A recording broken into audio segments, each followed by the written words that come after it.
Well, hello everyone. Thank you so much for joining us today. We're so excited. This is our fifth Verde Vancouver workshop, and we're so happy to have you here.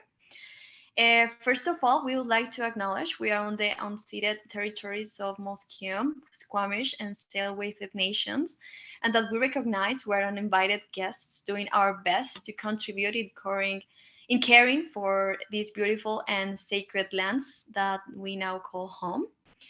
And we also like to thank our founders, Green City, City of Vancouver, Government of British Columbia, and TD Parks. And yeah, we're so excited about all the amazing conversations that we're gonna have today. We're gonna be talking, learning, and brainstorming solutions to address climate change. And but we are also so excited, especially because of the amazing guests that we have today with us. And when I say amazing, I mean it. Cheryl N is the engagement coordinator at UBC Collaborative for Advanced Landscape Planning and program coordinator for the Master of Urban Forestry Leadership program. Cheryl has also worked in the environmental education and engagement space for 6 years, and she successfully planned and co-delivered the Coolhood Champs program in Vancouver in 2020. But I'll let Charlotte to tell you more, guys, about this amazing project. But thanks to this, other community centers, local groups, and municipal governments were interested in customizing with her a similar program for their communities. But Cheryl also has a strong background in communications, having helped to develop brand and marketing strategy and design promotional materials for CLP and other nonprofit nature organizations. Cheryl has also published public-facing articles for 2 years and has been interviewed by CBC Radio Canada and UBC Forestry. And today she's here with us. So let's welcome Cheryl. Cheryl is so good to have you here. Thank you so much for joining us. It's an honor for us in Latin Cover to have you here. And please, the mic is yours. Thank you, Anita, for that amazing introduction. And thank you to Latin Vancouver for having me today. We're so happy. So, I am going to share my screen. And in the meantime, I just want to say thank you, everyone, for being here today. I appreciate you coming on this Wednesday evening at dinner time. Hopefully, you have your food with you, or you have eaten or something, and you're not coming here hungry. Cool. And disappeared.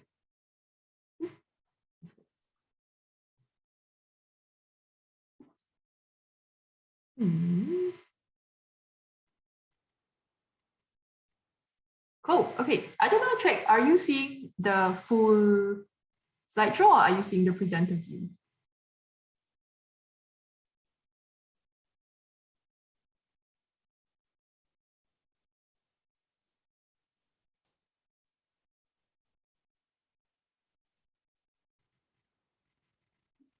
You can see both. Oh, interesting. Okay, let me try it again. Thank you.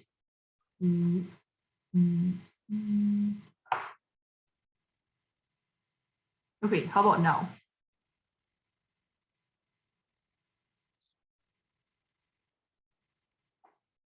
Good. Okay, thank you.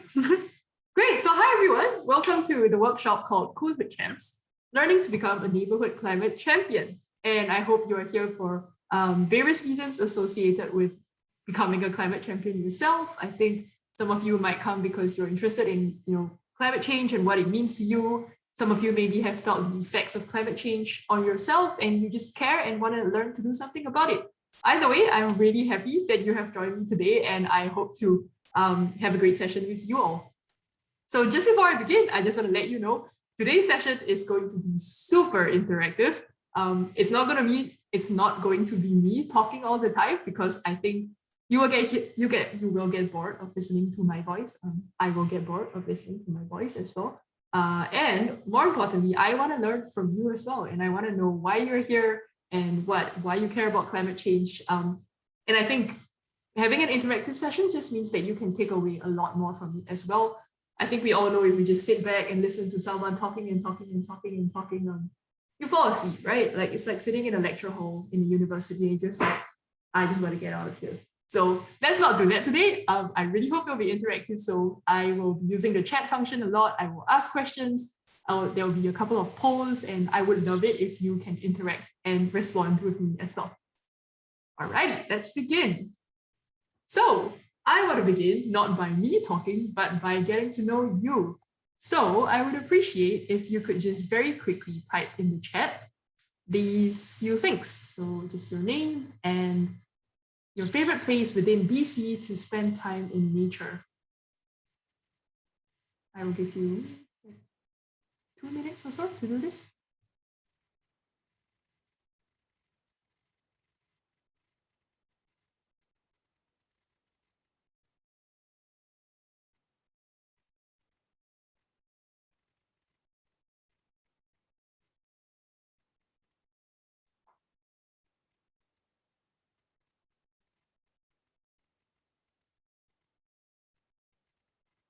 Cool, Sarah, thank you. The trail's behind your house. If you want to let us know where you live, you don't have to tell us your address, of course, but just, which neighborhood, or is it Vancouver or Verde, Port Coquitlam, let us know that as well. Fernanda, thank you. I like to go to North Vancouver. Me too. Favorite places to be in nature is Cleveland Dam. I agree. I like that the Cleveland Dam is just so close to Vancouver. It's an easy, like short half-an-hour drive. And yeah, you get to just walk in a forest and see a dam, the force of nature. Bunsen Lake. Thanks, Sarah. Yeah, Bunsen Lake has been on my list of places to visit. I haven't actually been there. Hi, Rosa. All of BC is your favorite place. I love that. So actually, a bit about me. I am not originally from Canada. Maybe some of you are not originally from Canada as well. I come from Singapore. So for me, just being in BC with all this beautiful nature around me has been amazing. And I agree with you, Rosa. Everything is my favorite place. Isabel, Belcara. Oh, okay. Another place I haven't been to before. Thank you for sharing. Cool. Alrighty. Lucia, Poco Trail. Okay, so I'm guessing maybe you also live in the Poco area. I have only been to Poco maybe twice in my life. I need to travel more. But I blame COVID. Everything I blame on COVID. Just kidding. Great. Okay, I appreciate this. Thank you for sharing. I guess I could answer the question myself as well. My name is Cheryl. You know that. My favorite place within BC to spend time in nature. I think, that is pretty difficult, but I suppose last year, in summer, I actually had the opportunity to travel all the way east to where the Rocky Mountains are on the BC side of it. So I think some of you might have heard of, like Banff and Jasper in Alberta, but the Rocky Mountains actually, there are some of them in BC as well. So I went to Glacier National Park, and my background over here actually is this trail called Abbott Ridge, and it's in Glacier National Park. And it was an amazing trip. So yeah, it's my favorite place in BC for now. Looking forward to exploring more. Alrighty, thank you everyone for sharing. So I will tell you a little bit more about CALP, the organization I come from, before I then go into the workshop proper. So CALP, it stands for the Collaborative for Advanced Landscape Planning. And who are we? We are really just a team of interdisciplinary researchers. Some of us are landscape architects, or we come from urban forestry backgrounds, some geographers, some previous teachers like myself. And what we aim to do really is to build capacity and engage the community. So people just like you on issues related to climate change and urban forestry. And how we do that is actually through producing things like video games or interactive mapping tools, as well as conversational toolkits to help people like yourself to learn about what climate change means to you individually and to you as a household, and also then take that and turn it into actual climate solutions that you can implement. So previously, I think we've been around for, I honestly don't know myself, about 10 years, I think, because I only joined 3 years ago. So we've been around for quite a while, and some of our partners include, city governments like City of Vancouver, school districts, the other teachers and educators, NGOs, as well as community groups. So yeah, I really appreciate letting Vancouver be another new partner we have, I suppose, in bringing us on board today to deliver this book. Okay, so what is going to happen today? I have three main things that we will be walking through together. The first one is we're going to start with just talking about what climate change means to me at the local level. And then we'll move on to urban forestry. I think some of you might even have the question of what is urban forestry? So we're going to get to that as well and talk about how they help with climate adaptation. And finally, I'm going to introduce to you what we call the Citizens Toolkit, which some of you might have already heard about, and how it's basically a conversational toolkit that will help you to become a climate champion. Let's begin. So what does climate change mean to me? I think this is something that is a question that a lot of people ask, because climate change, when we talk about it, it tends to be this huge global thing that sometimes seems really far away. You hear of like floods happening elsewhere, or like Lytton, which was almost like basically completely burned down because of the wildfires recently. So sometimes we feel like climate change might be really far away, but at the same time, there are definitely impacts that impact us individually at a much closer to home. So yeah, right now I'm going to encourage some of you, all of you actually, if you can type in the chat, what is one way in which you feel like climate change has impacted you? Let me know. I'll give you about a minute to type in the chat.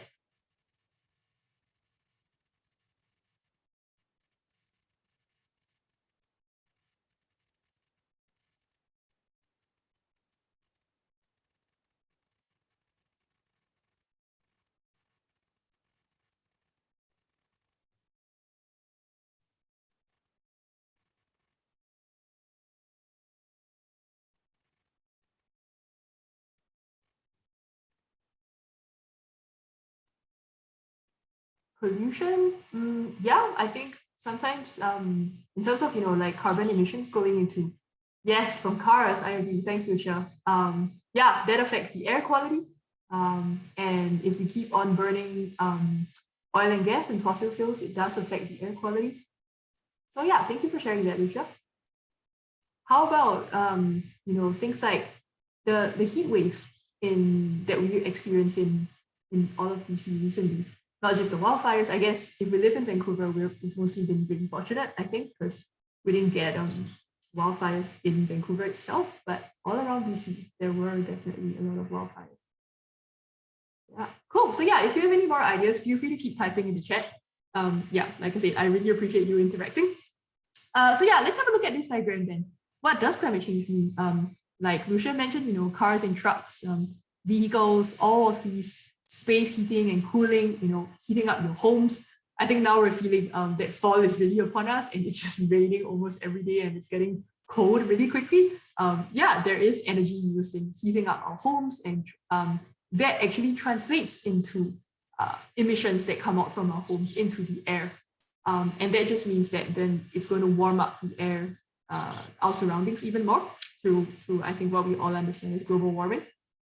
Yeah, and in BC, actually, households contribute to 30% of our total greenhouse gas emissions, which is pretty significant. I think we tend to think that a lot of the big polluters, right, are industries or are commercial shops and buildings, but households actually can have a significant impact. Yeah, so something more recent, heat waves. I think I don't know how long people here have lived in BC for, but I think if you've seen the trend over the last 3 years and 5 years compared to like 10 years ago, we definitely are experiencing a lot more heat waves, a lot more summers that are warmer and drier and just really sometimes really unbearable. Yeah, I do have a question. So during the last heat wave this year, those days when it hit 38 to 40 degrees in Vancouver, worse, I think, if you live in, let's say, Abbotsford or Chilliwack or somewhere further east. Yeah, I'm curious, what do you do to adapt to it? Let me know in the chat as well. I remember I had a really hard time falling asleep. I could not sleep on my bed because my bed was just way too warm, and obviously I wasn't going to use my blanket. I ended up just, having to lay out a sleeping bag on my floor and like opening the sleeping bag up so that I wouldn't be wrapped up in it, and just like lay on my sleeping bag. That was my way of adapting. I had a friend who ended up sleeping outside on the balcony just because there was fresher air and cooler air.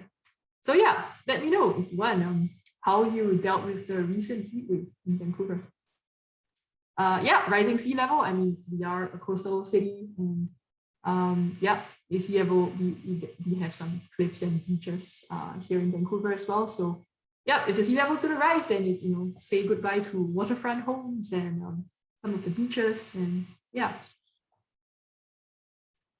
So yeah, I think there was this article that went out a few years ago saying that climate change could mean that Vancouver is going to turn into something like San Diego, which just means really hot, really smoky, and really not fun to live in. So yeah, I think this is just showing us that climate change is something that is really going to be very real and pretty uncomfortable for us. Yeah, any one of you enjoy skiing or snowboarding or even camping? Let me know in the chat if you are a big hiker or a skier or a snowboarder.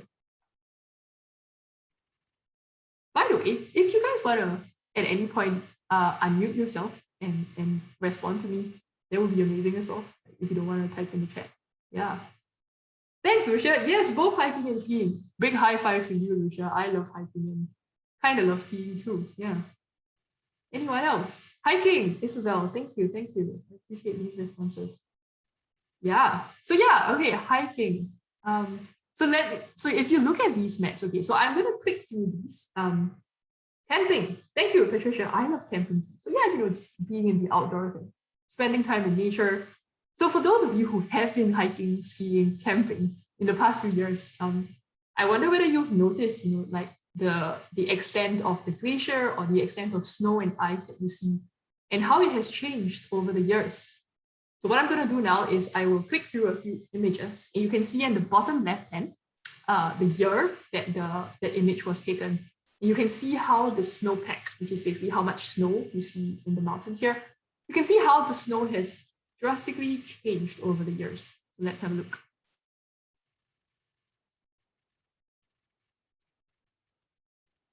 Yeah, all right, I'm going to do that again. So let's begin at 2010. You can see it reduced in 2020s, 2050s. So this is a model of what might happen. And in the 2090s. So if you compare 2090s to 2050, 2020s, 2010, you can see that the amount of snow is drastically decreasing.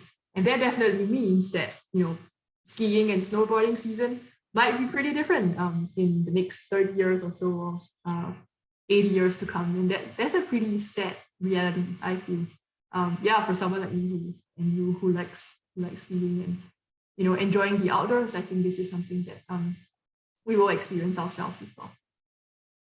Okay, and yeah, something that we probably experienced like quite a few summers now, the change in just how smoky the air is, pollution, right? Lucia mentioned earlier. Yeah, for sure, this air is not great to breathe. I don't think any one of us enjoys breathing smoky air.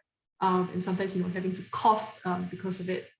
Obviously, with COVID as well, there's just, adding on to like people having breathing illnesses and the bad effects of that. So this is just yet another effect of climate change. Okay, so because we are not doing this in person, we're going to go for a virtual walk around a neighborhood. And what we're going to do in this virtual walk is focus on 4 different things. Basically, climate change causes, which are, what causes climate change. So, for example, things like using energy in our homes and heating fossil fuels. It can also be, choosing to drive to work instead of taking public transit. It can be, yeah, let's just go with that for now. Okay, and then we have climate change impacts, which is basically, what happens as a result of climate change. So things like wildfires, things like heat waves, things like hotter summers.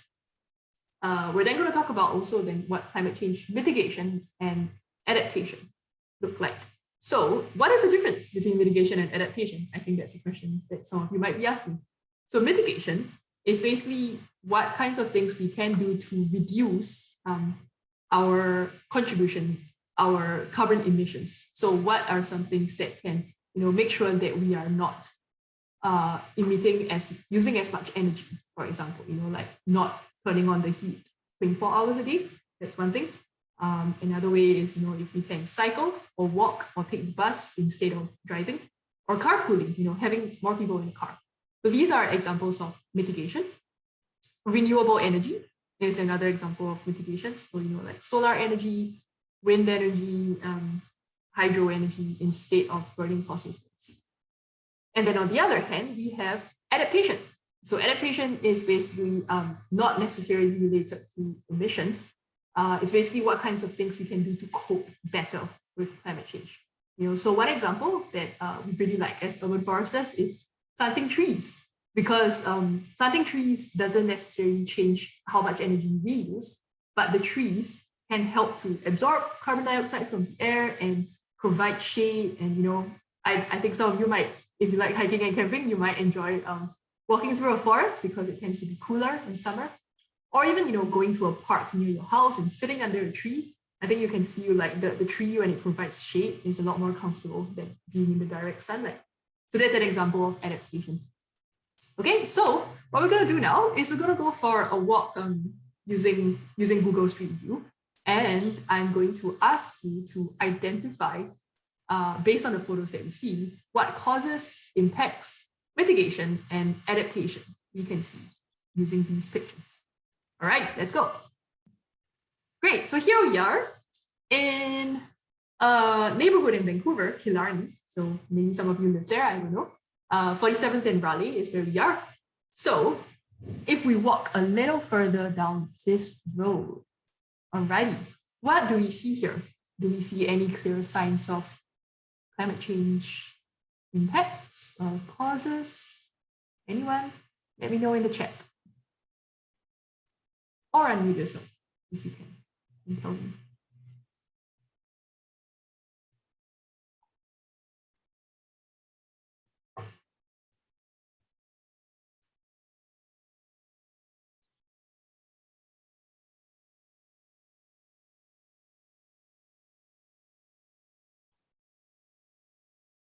Also, I see we have had more people join us. Hello to Ailman, I think. Sorry if I mispronounced your name.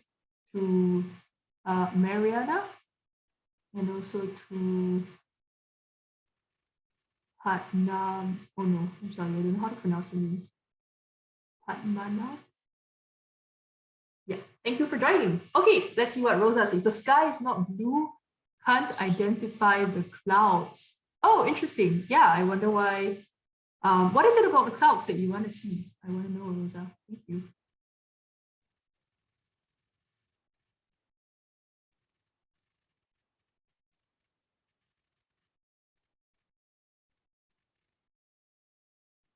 Okay, so let's try to think about climate change causes here.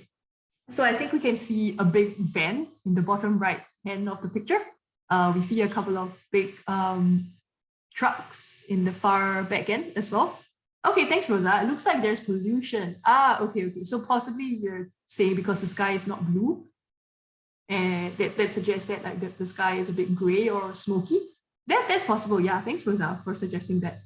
Yeah, so pollution, definitely one of the impacts, I think, of climate change. Yeah, in terms of causes, so we have cars and vans and big vehicles. So these big vehicles, they tend to use more gas, more fuel than smaller vehicles. Smaller vehicles, or even hybrid cars, tend to be more efficient in the way that they use gas. So yeah, big vehicles is one cause. Okay, but on the adaptation side of it, do we see big trees or small trees there?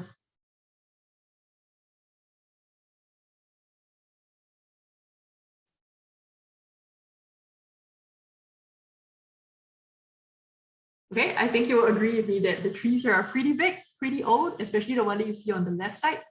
So yeah, in terms of adaptation, this street is doing pretty well. Yeah, thank you, Lucia. Planting more trees, perhaps. Perhaps on the right side, right, where you can see that there's a little bit of a gap there.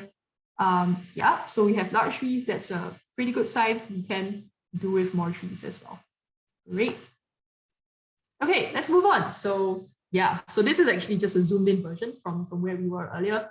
So yeah, big SUVs, big vans have higher emissions. Okay, how about here? So now we're looking at two different houses. What kinds of climate change causes or impacts can you think of when it comes to a house?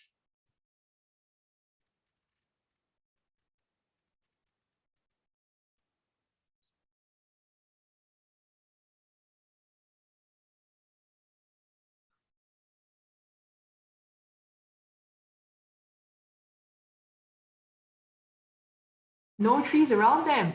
Yeah, perfect. No shadow. Thank you, Patricia. That's a really good point. You don't see any shadows.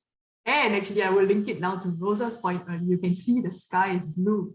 So this picture was taken on a pretty sunny day, it looks like, and you don't see shadows. So yeah, it suggests that there aren't really trees around. So no trees around means it can be pretty hot, especially if these houses are south facing. So I think if you look at a compass, the red arrow is pointing down. So where we're looking at, the front of the house is facing north, but the back of the house is facing south. So if there are no trees there, the south side of the house is going to be pretty warm. Yeah, great.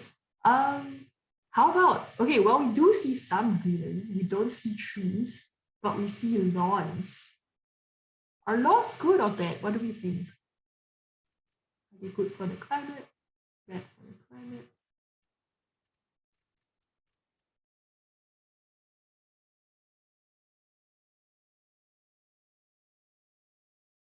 Insulation. Okay, Lucia. I think, are you saying that insulation is one of the causes of climate change here? Because it's to heat up the home?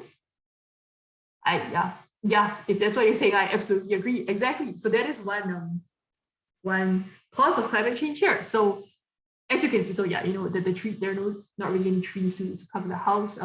But I can imagine that, well, in summer it can get pretty hot, but in winter, then it can get pretty cold. And if you need to insulate your house, you need to heat your home, that's going to take energy, and that's going to lead to carbon emissions. So yeah, definitely, that's a climate change cause right there. Thanks, Lucia. Yeah, so back to lawns. So yeah, I think some of us might be thinking about this. So it's really nice to see that there is greenery here. Some greenery is better than always having concrete or pavement.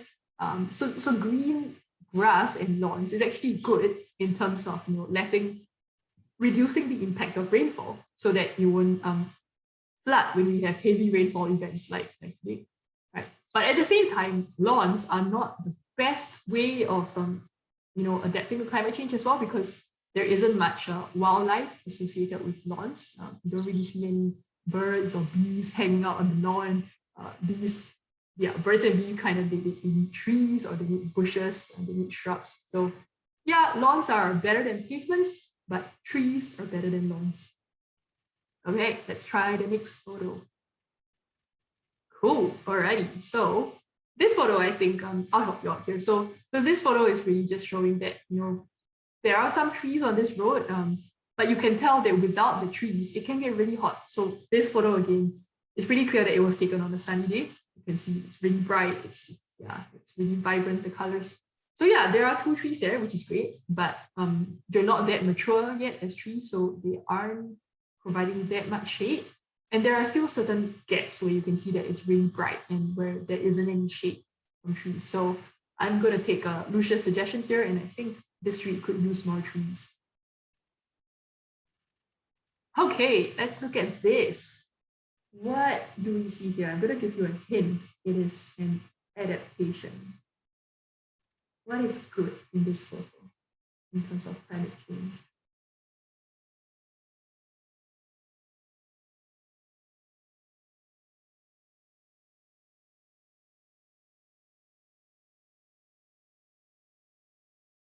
Lots of pavement. Okay, is that a good thing or a bad thing? I agree. Lots of pavement. Do we want a lot of pavement? Bad. Yes, exactly. Perfect. Exactly. Lots of pavement is bad. It's bad because I think for any of us who lives in a very urban environment and has a lot of pavement, it causes flooding, right? When it's a really heavy rain, and on top of that, now in the fall when all the leaves are falling, lots of pavement tends to lead to the water having nowhere to go, having nowhere to run, so that's going to cause flooding. And then with climate change and more extreme events, heavier rains, longer rains, then that could lead to more flooding. Another thing that's bad about pavement is that it gets really hot, right? I think, have any of you tried lying down on a pavement in the middle of summer? Wouldn't recommend. So a pavement tends to absorb a lot more than like having grass or having trees. So yeah, pavement all in all, I think I would, like we said earlier, right? Would rather have a lawn than a pavement. Would rather have trees than a lawn than a pavement. So yeah, thanks Lucia for that. Yeah, there is something good here though in this photo for climate change. Okay, I'll give you another hint. It has to do with, well, I already said that, but it's okay, I'll say it again. It has to do with adaptation. What do we see here that is helping to adapt to climate change? Anybody?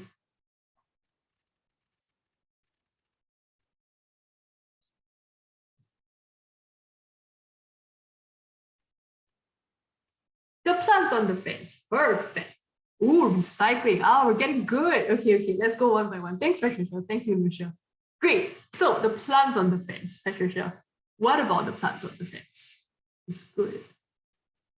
You are right. You are right.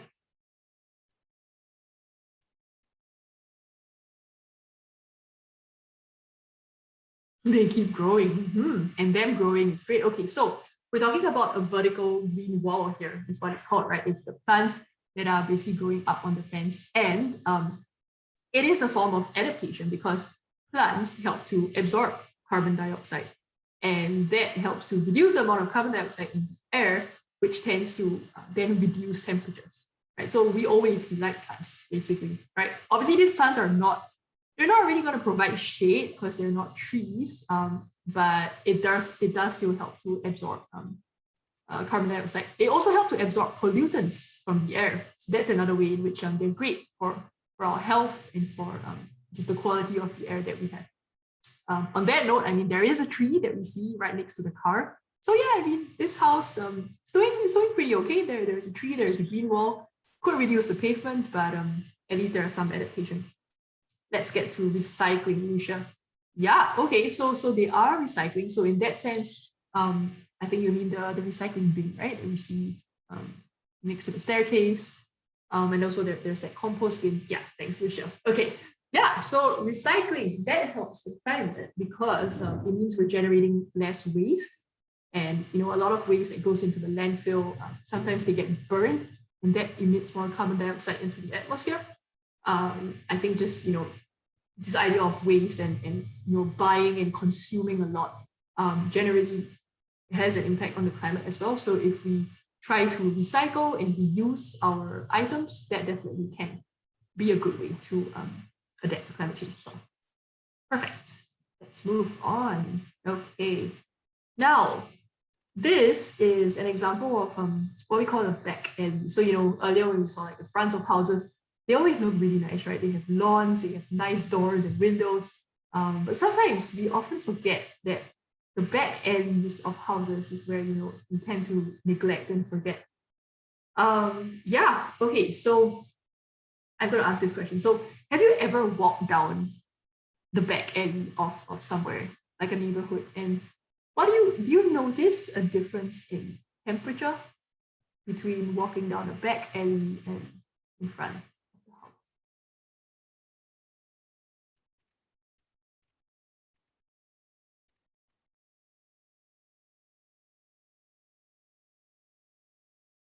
Yes? Maybe? No?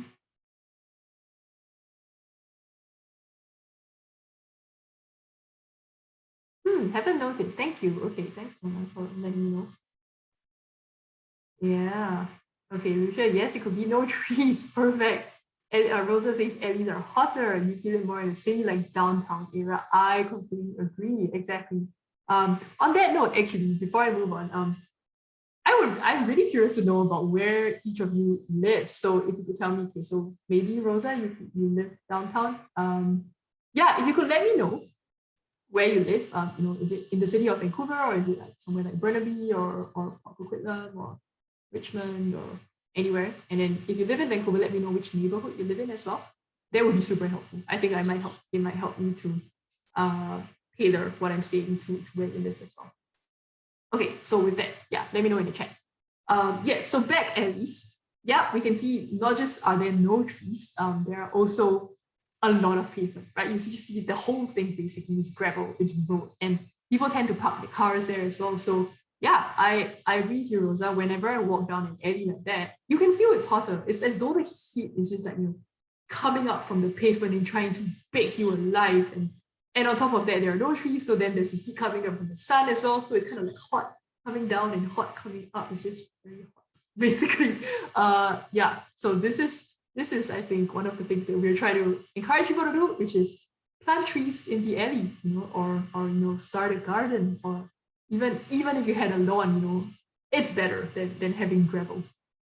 Okay, let's look at where people live. Rosa lives in Coquitlam, worked at downtown for a couple of years. Yeah, okay. Irma, I haven't paid attention to temperature. We'll do next time. Great. Perfect. Okay, great. All right. What interesting thing do we see in this photo that is related to climate change? Okay, I'll give you a hint. It's related to mitigation.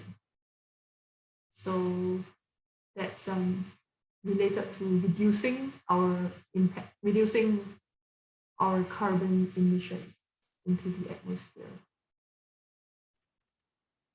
What do you think?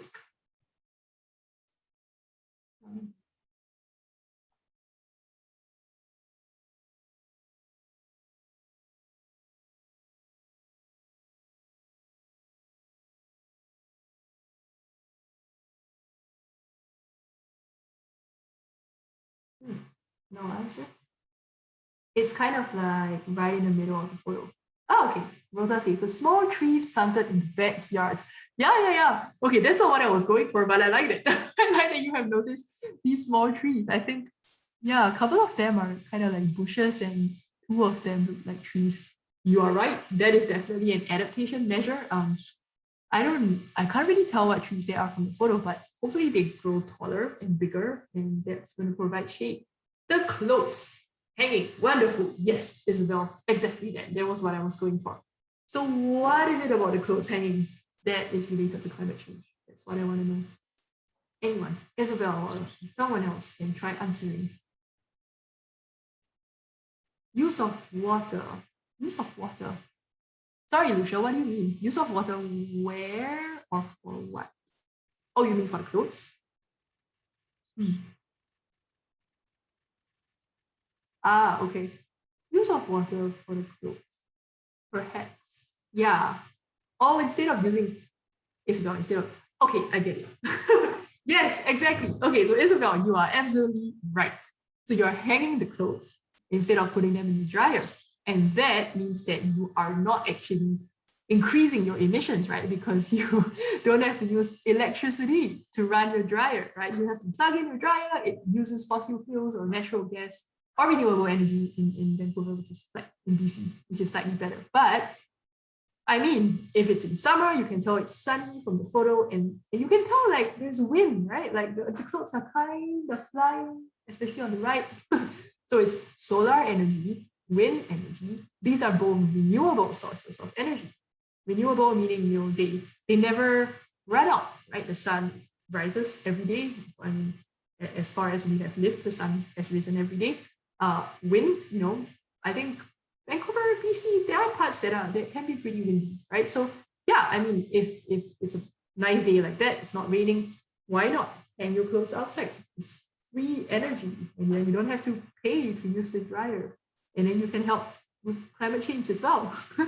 So yeah, I love the that Lucia put in the chat. Indeed. Okay, let's go on. Alrighty, this is again something we haven't seen so far, but what is nice in this picture in terms of climate change?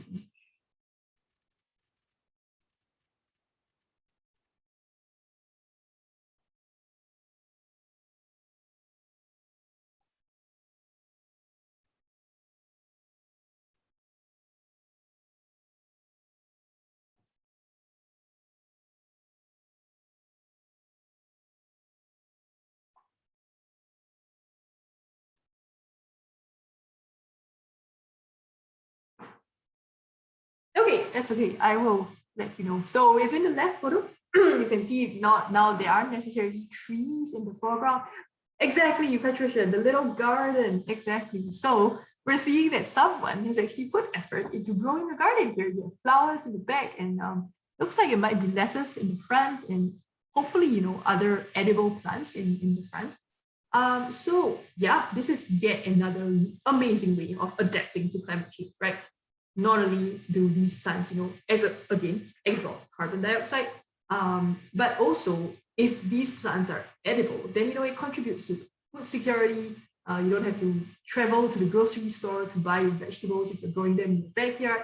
That helps to reduce emissions as well. If you can share these with your neighbors, even better, then they don't have to go to the grocery store to get the vegetables. So yeah, so many good things about this. And I don't know if any of you, maybe some of you have worked in a community garden before. Let me know if you have. I think community gardens are just an amazing way to meet neighbors or meet new friends and just talk about gardening, talk about life, talk about anything under the sun, and it's just a great way to build social resilience. Great, Rosa, the skylight. Aha, great observation. What is it about the skylight? What's good about it?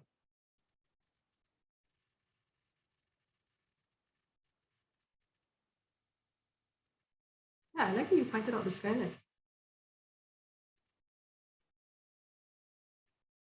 Okay, I'm just going to take a run for it. So skylights, I think, thank you. You use less electricity. Exactly. Especially in the winter or even in the fall, like right now.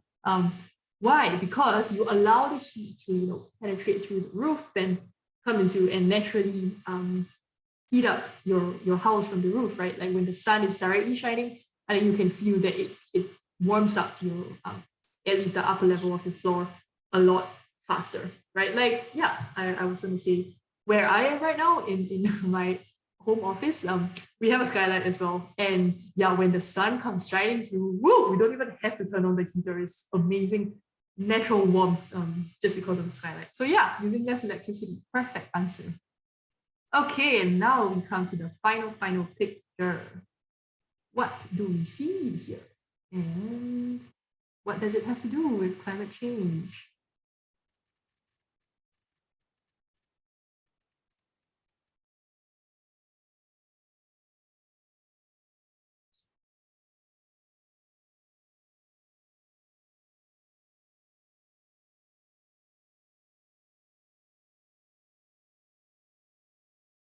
Shared cars, exactly. Electric car, perfect.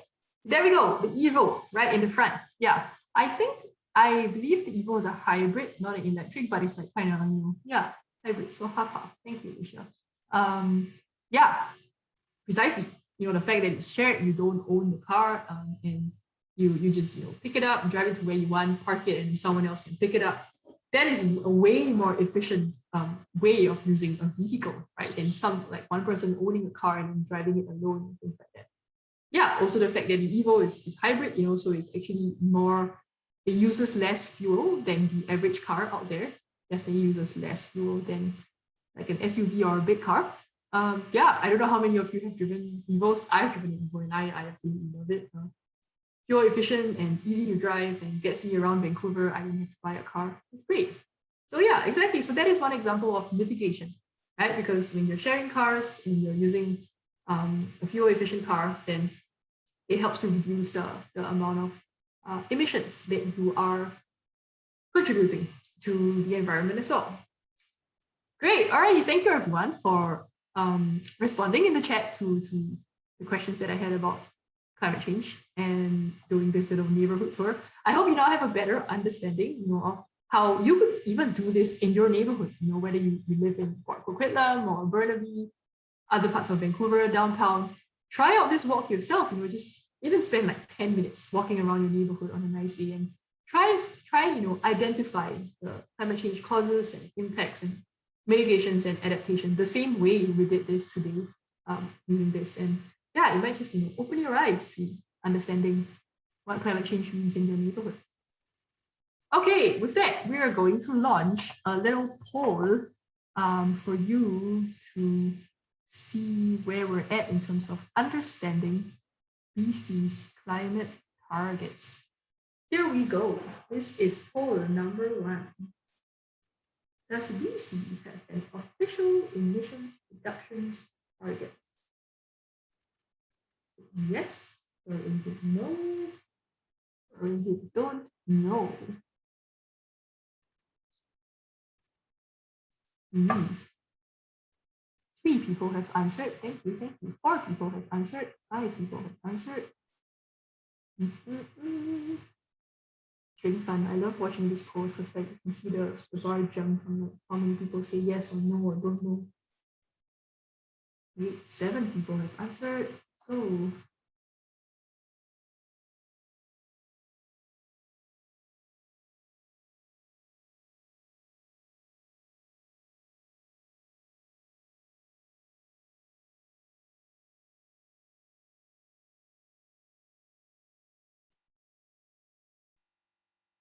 okay, I think most people have answered, so I'm going to end the poll and show you the results. Ta-da! So this is what you said.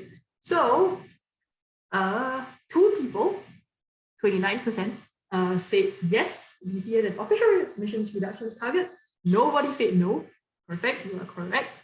Don't know. Okay, I like the honesty. You don't know. Honestly, I probably wouldn't have known as well before I really started doing research. So the answer is yes. BC has an official emissions reduction target. And as you might have guessed, I now will ask you then, so what is BC's emissions reduction target? And it's a target that we're trying to achieve by 2050. So we have about 30 years to go. Cool. People have answered. Thank you. 3 people have answered. 5 people have answered. 6 people have answered.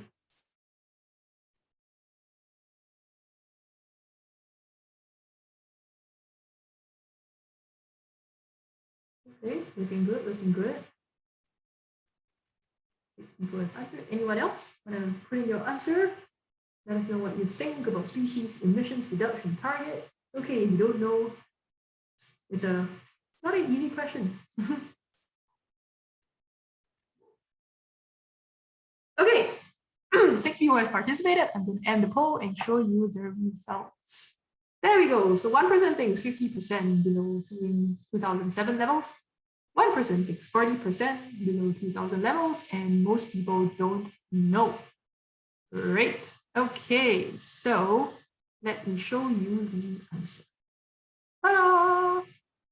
So BC's climate target is 80% below 2007 levels by 2050, and 40% below 2007 levels by 2030.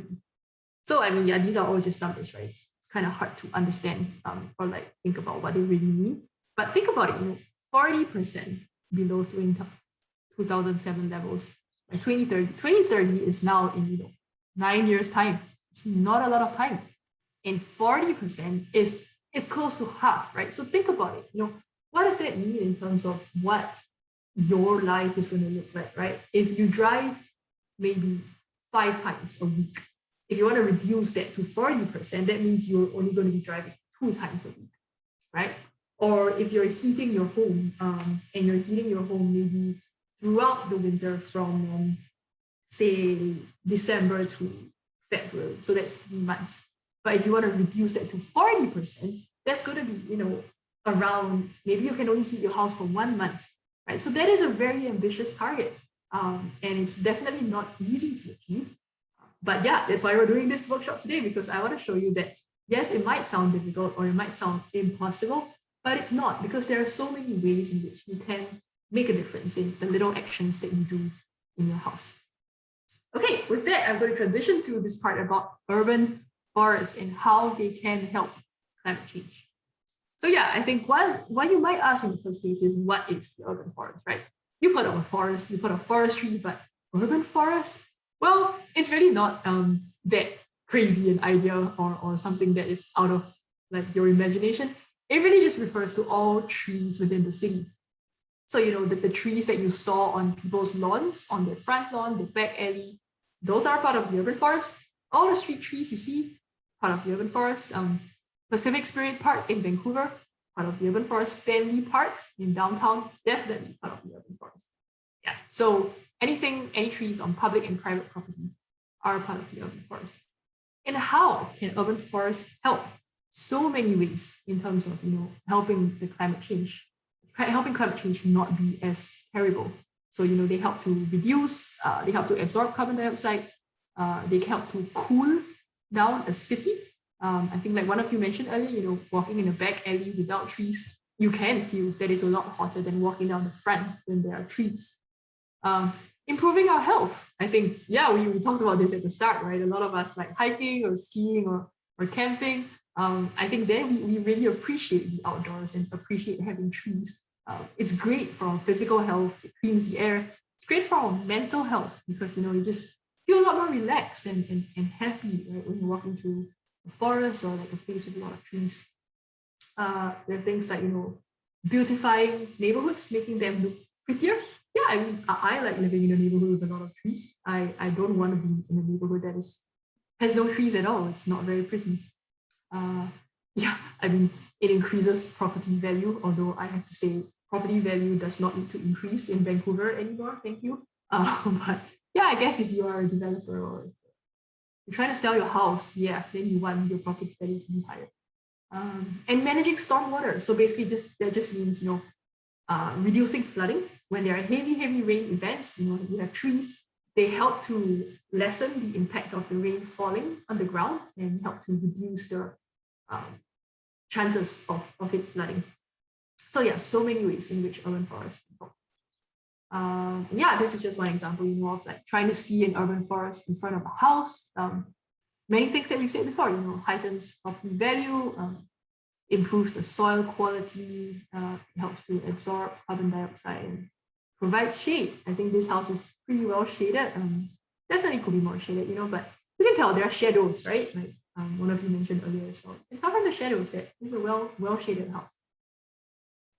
Okay, so what is the tree cover in Vancouver looking like right now? As you can tell from the graph in the left, it has actually reduced quite a bit from 1995 all the way to 2013. And that's mostly on private land. And that's because, people cut down trees so that they can build houses or build shopping malls. And that is always kind of sad to see. But on the other hand, on public land, so then that is owned by the city government, canopy, so the number of trees is increasing, which is nice to see, right? They are planting more street trees. They're having more trees in parks, trying to improve the green spaces and bike lanes and things like that. So there's just like some wins and some losses. And if we look at Vancouver in terms of the distribution of trees around the neighborhoods, you can tell that it's pretty uneven in its distribution, right? You have places like, a lot of places in the West have good canopy cover, like 28%, but a lot of places, like downtown East Side, Strathcona, Renfrew, Collingwood, and also the South areas like Sunset and Victoria, Fraser View, these neighborhoods have really, really low canopy cover. So they're going to be pretty hot in summer. So Vancouver does have an urban forest strategy. And what it aims to do is, as it says on the slide, so protect, manage trees so that trees actually grow to a healthy, mature age. Because look at young trees, right? When they're really skinny and really short, and that's not really going to provide shade, is it? And maybe to a young kid, but not to like adults like us. Or it's also not going to be able to absorb that much carbon dioxide until the tree is, like 20 years old or 30 years old. It's much taller and bigger. So the point of City of Vancouver's urban forest strategy is so that not only do we plant trees, we also make sure that the trees grow to a healthy age and contribute to having a much greener and much more healthy city. And one thing that they are working on as well is improving residents' access to nature. So this means that hopefully, where you want to go for a hike or a walk in nature, You don't have to drive all the way to, like Squamish in BC or Manning Park in Eastern BC. You can walk. You don't have to drive. You don't even have to drive to Cleveland Dam. You can just walk to a park near your house. That is what the city of Vancouver is aiming for. And I believe Port Coquitlam has its own strategy as well. Burnaby has its own strategy, Richmond has its own strategy. But yeah, for 95% of us to be able to walk 5 minutes and get to a green space, that sounds ideal to me. Hopefully we will get there. Okay, that leads me then to my final section, which is then, what is your role? How can you help and how can you become a climate champion yourself? Sounds awesome, Isabel. Thank you. I agree. I think that is 95% is an amazing target. Yeah. Okay, so I don't know if any of you might have heard about the Citizens Toolkit that my organization, my colleagues have previously developed. But basically, this is a really fun, colorful toolkit that helps you go all the way from starting a conversation about climate change all the way to taking climate action. So that's implementing mitigation solutions, adaptation solutions.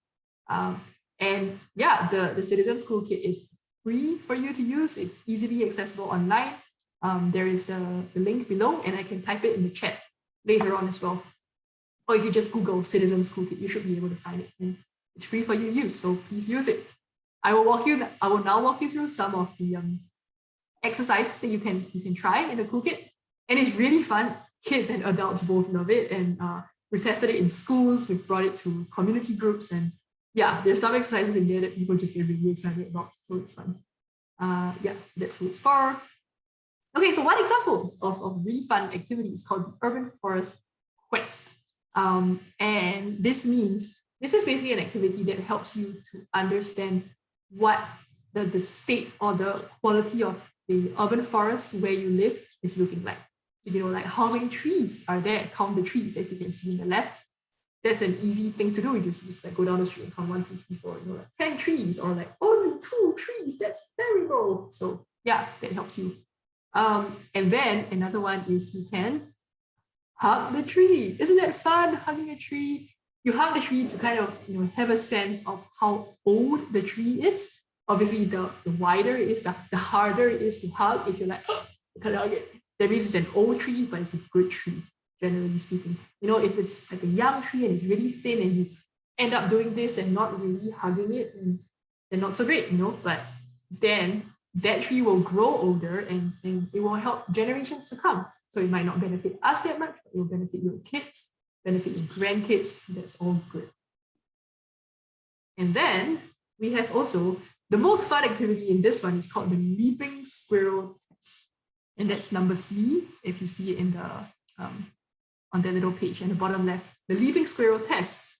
So this leaping squirrel test basically asks you to look at the trees in your neighborhood and you'll see where the leaves come down. And you imagine if you were a squirrel, right, and you were like on one tree, can the squirrel jump from this tree to the next tree without falling or without having to run back onto the ground and then come back up the trunk again? Yeah, so that is called a leaping squirrel test. Can the squirrel go from jump from tree to tree to tree? Why do we do this? It's not so much because we want the squirrel to be able to jump. We care about squirrels, but we care about the trees more. It's to understand how good the tree cover is. So if the leaves are very close to each other, like the trees are close to each other and the leaves are almost touching, that's great because that means that the street has a lot of trees and it's well shaded. And that means that it will be less hot in summer, heat waves won't be as bad. And it's just, a really green and a really beautiful neighborhood. So yeah, the leaping squirrel test is one easy way of, just trying to figure out how good the tree canopy cover is in your neighborhood. Try it. I encourage you to try it. It's really, really fun. And then we have another activity that's called vulnerability mapping. And this one is basically, if you take an aerial view of your street, so it's, imagine you're a bird and you're looking down at your street, right, from above. If you look at it, you try and figure out, how much of it is different kinds of homes, basically. So how much of it can birds live in? So that's, trees, how much trees and squirrels, birds and squirrels can live in trees. So that's like what we call squirrel habitat. Yeah. And then we have like, things that are like pavements are habitat for cars. If you have houses, that's habitat for humans. So what is the ratio, right, of the different kinds of habitats? And then you can also look at, what are the possible climate change impacts you can see. So if you see in this photo, you have like heat island effect. So, having a lot of pavement, having a lot of roofs that absorb heat that causes heat. Drought. So, when you don't have enough greenery, then that can lead to dry conditions. Flooding. Also, if you have a lot of pavement, that leads to flooding. And cooling. So if you have trees, you have better cooling and better stormwater mitigation. So yeah, this is another example of an activity. You can just go on Google and click satellite view on Google, and do it for where you live, whatever neighborhood you are in whether it's Port Coquitlam or downtown Vancouver. Try it and see, figure out what kinds of vulnerabilities your neighborhood has in terms of climate change. And finally, we have also this activity called Rate Your Block or Household. So it's kind of just like a little questionnaire. You can take it home and test it out and answer all these questions, and that will help you to figure out how well your household or your neighborhood is doing in terms of climate change. So yeah, all this you can find it in the Cool Kit. If you Google it, yeah, it's all fun activities. Okay, and then another really popular activity in the Cool Kit is called visioning. And that is basically when we ask you, what does your ideal neighborhood look like? Okay, so let's try this exercise. And I'm going to get you to use the chat again. So, okay, look at this photo. And this is actually taken from North End. I think one of you lives there, or one of you mentioned you'd like to go to Cleveland then, right? Fernanda. Yeah, so, okay, so imagine if you lived in this neighborhood. What are some things you want to improve in this neighborhood so that it becomes more climate friendly? Type in the chat. Let me know. What do you think we can do to improve this neighborhood?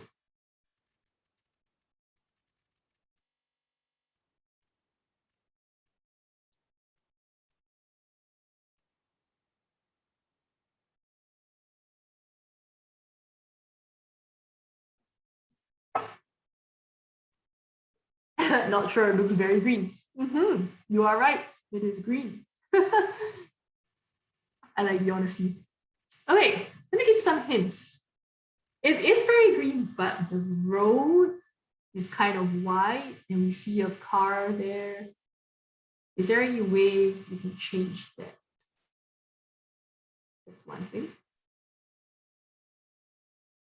Or think about also the roofs of houses. Okay, thanks, Lucia. More plants in the front. Yeah, that's one way. Yeah, we could even change some of the lawns, like they're just grass, right? You can change that to a community garden that we saw earlier. Yeah, cool. What else? Think about the roofs of the houses as well. We saw an example earlier of what we can do to a roof of a house. Or think about how we can help this neighborhood to rely less on cars.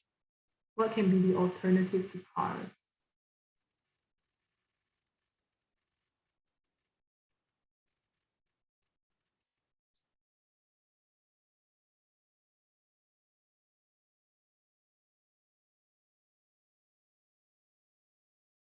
Bikes, perfect. Bikes, exactly. Buses as well. Okay, great. Thank you for your answers. Now, so we did a little like Photoshop magic thingy where we tried to turn this neighborhood into something that's a lot more climate friendly. And this is what it looks like. See the difference? Okay, let me scroll back and show you again. So that is what it was. And this is what we're imagining. Cool. Okay, so let's have a look at this. What are some things that are going on? So first of all, let's talk about bikes because Isabel mentioned that. you can now see there are now bike lanes on both sides of the street. So yeah, and then the car is gone, obviously. So that's great, right? I think hopefully people bike more instead of driving. That would be great. You can now see that on top of the roofs of the houses, we have added solar panels as well to the house somewhere in the middle. You can see that, yeah, we try to add solar panel. You can compare this to this. Yeah, we have solar panels.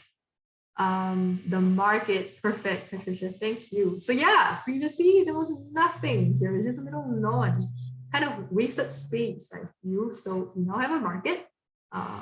Yeah, yes, Patricia, thank you.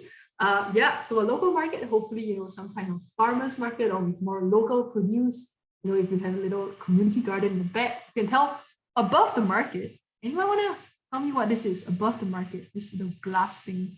What's going on in there? What's this thing on top of the market?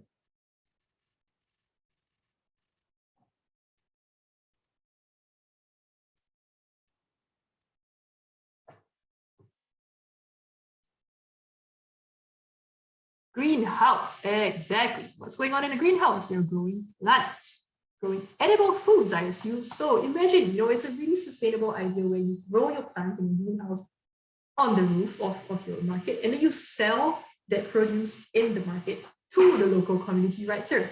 So it's so much more sustainable, right? Than driving to Costco or driving to Walmart or driving to the grocery store. That even if it's like a 5-minute drive, right? A 5-minute drive versus a 5-minute walk, you can save carbon emissions if you walk instead of drive or if you cycle. So if you have a local market right in the middle of your neighborhood with produce, with vegetables that are grown right where you are, that's way more sustainable than what we might be used to. I say that, and I'm guilty of that too. I have to sometimes drive to a big grocery store somewhere else just so that I can buy something cheaper or buy something in bulk.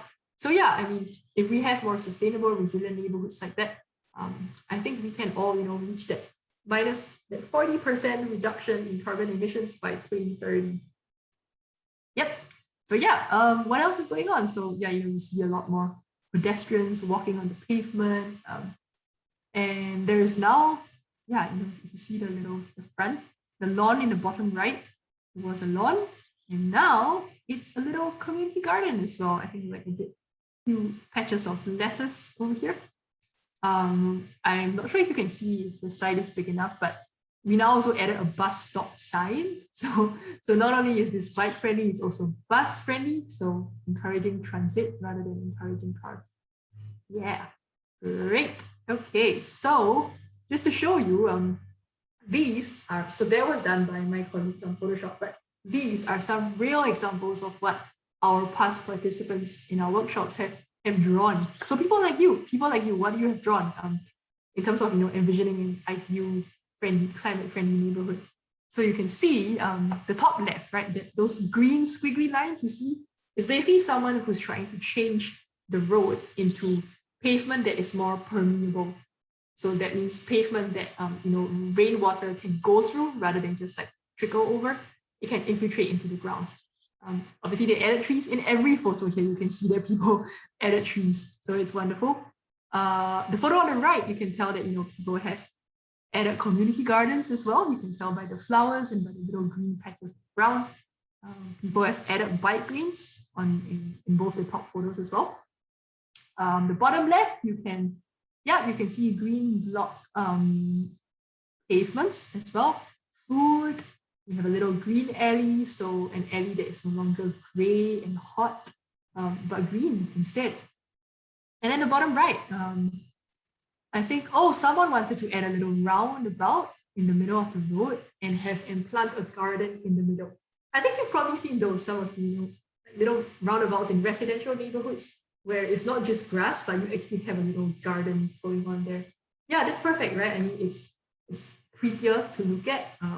It's more healthy, and it helps to sequester or absorb a little bit of carbon dioxide. So yeah, it's all good.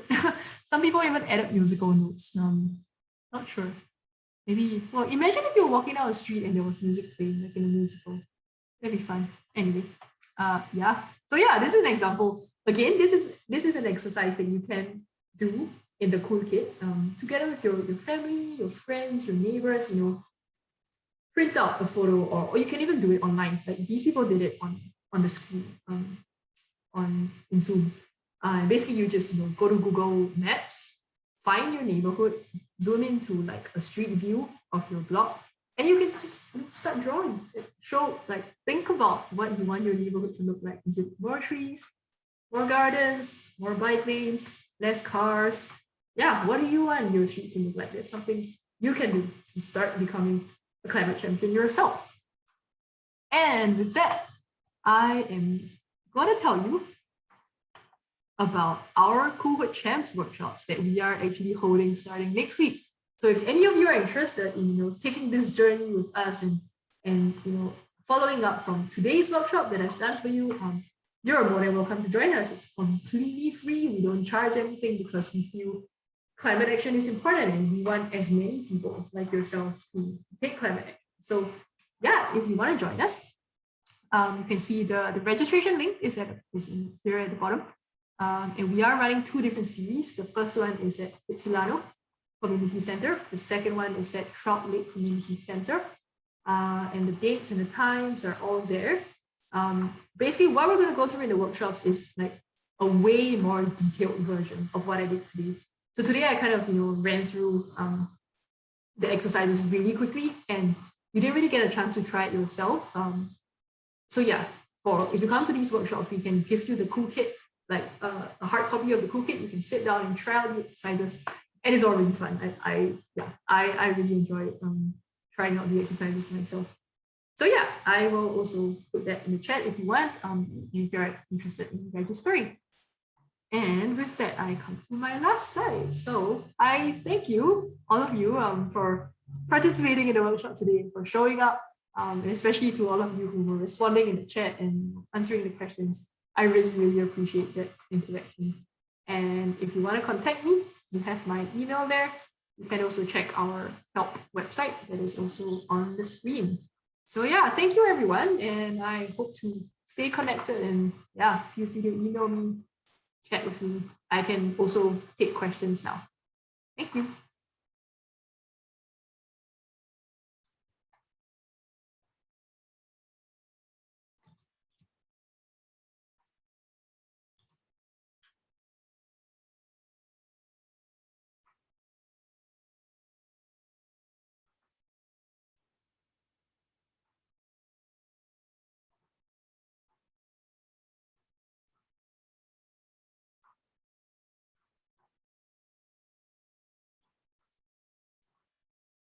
Thanks, everyone. I appreciate your comments. Lucia, I agree with you. For immigrants, Vancouver has been, I admit, Vancouver is doing very well, honestly. Compared to a lot of countries or cities out there, Vancouver is a leading city, definitely, in terms of urban forestry and climate change. But there is always room for improvement, like you say. So yeah, I appreciate that comment.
Awesome, Cheryl. Thank you Hello. so much. Hi. Hi. No problem. Thank you. Thank you for being here. And let me know if you want me to send anything to the attendees. Mhm. I have emails, but it was a good workshop. Thank you so much. Yeah, no problem. I hope it was helpful. Very Yeah. interactive. Okay. Is there any way to save the chat? I just wanted to yeah, I really like the comments that people are sending. Yeah, I will have it and I can send it to your email. Cool. Okay. Yeah, and if you could share the recording with me as well, that would be amazing. Of course. Actually, let me Yeah. see it.